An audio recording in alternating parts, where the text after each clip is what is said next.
더불어민주당이 김건희 여사 종합특검법을 발의했습니다. 대통령이 거부권을 행사해 폐기됐던 법안이지만 이번엔 종합이라는 단어가 붙어 부활했습니다. 김건희 씨는 헌법에서 부정하는 특수 계급이라도 되는 것입니까? 모든 국민이 법 앞에 평등하다는 진리를 김건희 종합특검 법안을 통해 증명하겠습니다.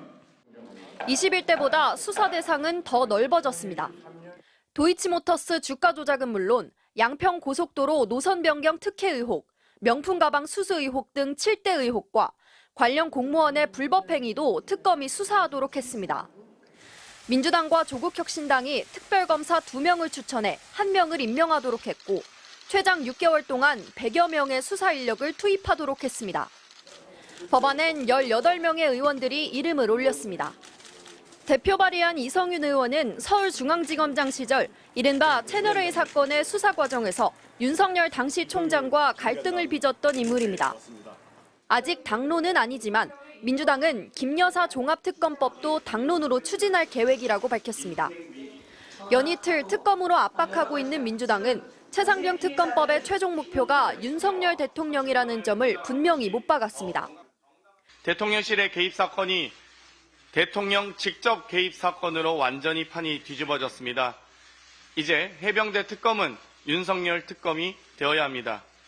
범야권도 공세에 가담했습니다.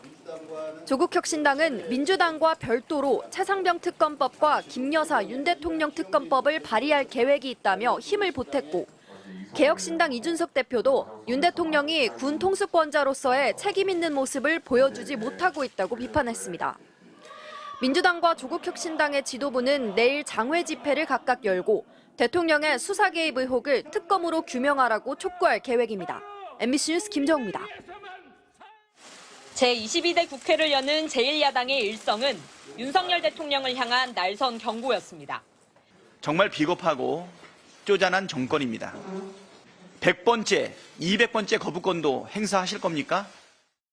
171석의 민주당 의원들은 단일 대우를 갖춰 한자리에 모였습니다. 실천하는 임기 첫날부터 의원총회를 연 민주당은 최상병 특검법을 개혁 1호 법안으로 채택하고 몽골 기병 같은 자세로 속도전에 나서겠다고 밝혔습니다. 아무리 힘으로 누르고 숨기려 해도 진실은 숨겨지지 않습니다. 국민과 함께 최병 특검법을 반드시 끝까지 관철해 내겠습니다. 22대 최상병 특검법은 21대 법안보다 수사 대상이 더 확대됐습니다.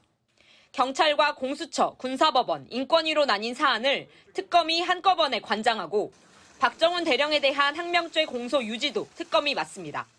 최근 공개된 윤 대통령과 이종섭 전 국방부 장관의 통화 내역을 계기로 공수처에 대한 외압 의혹도 수사합니다. 민주당은 골목 상권을 살리기 위해 지역화폐로 전국민 민생지원금을 지급하는 특별법도 민생 1호 법안으로 채택했습니다. 25만 원에서 35만 원 사이를 지급하되 행정부 재량으로 소득 수준에 따른 차등 지급이 가능하게 했습니다. 비례 12석을 차지한 조국혁신당은 한동훈 특검법을 1호 법안으로 발의했습니다. 특권과 예외로 점철된 윤석열식 공정과 법치를 끝장내고 고발사주 사건 등 한동훈 검사, 법무부 장관 시절 행해진 불법 의혹 행위들과 딸의 논문 대필 의혹 등 가족범죄도 수사 대상에 포함됐습니다. 거대 범야권은 한 목소리로 22대 국회는 이전의 국회와는 완전히 다를 거라며 시작부터 총력 투쟁을 예고했습니다. MBC 뉴스 신수아입니다. 22대 국회 둘째 날 원구성을 위한 여야 협상이 본격화되지 않았지만 더불어민주당이 먼저 포문을 열었습니다. 이재명 대표가 직접 나섰습니다. 이번에는 법대로 합시다. 대통령께서도 법대로 좋아하지 않습니까? 여당도 법대로 좋아하지 않습니까? 각 상임위원회 구성을 첫 본회의 뒤 3일 안에, 즉 다음 달 7일까지 정하도록 한 국회법을 지키자며 표면적으로는 원칙론을 강조한 듯하지만 이어 대통령도 여당도 법대로를 좋아하지 않냐고 물었습니다. 헌법상 권한이라며 거부권을 거듭 행사하고 법대로 한다며 야당에 대한 전방위 수사를 벌여온 윤석열 정부를 향해 공세를 편 겁니다. 안 되면 밀어붙일 수 있다고도 경고했습니다. 민주주의 제도는 다수결이 원칙입니다. 가능하면 합의하되 몽리를 부리거나 소수가 부당하게 버티거나 이런다고 해서 거기 끌려다니면. 국민의힘은 즉각 불쾌한 기색을 드러냈습니다. 상임위를 결정하는 원구성은 당대표가 아닌 원내대표가 협상권을 가졌는데 왜 이재명 대표가 나서냐는 겁니다. 그러니까 자꾸 국민들께서 이재명 당대표 1인 체제로 1인의 지시에 의해서 움직이는 정당 아니냐 이런 걱정을 하는 것입니다. 거대 야당이 주도권을 잡고 몰아붙이려 한다면 소수 여당은 굳이 맞춰주며 끌려갈 필요가 없다는 분위기입니다.